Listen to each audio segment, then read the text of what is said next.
our Hunter brand ceiling fan with 3 lights. Comes with a remote control. Controls both the fan speed, 3 speed settings, and then the light. Press the middle button for the light. Press the middle button to turn it back on. Press number 1 to start the fan at the lowest speed.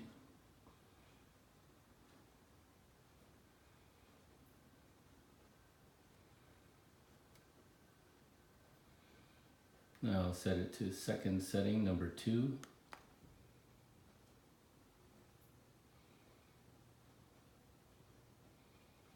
And finally the third setting, or fastest speed.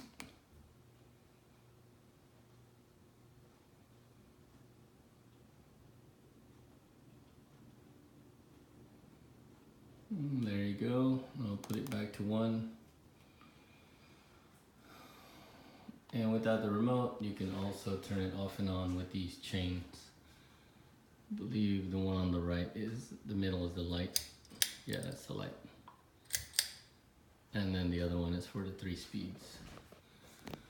Today's August 27th, 2018.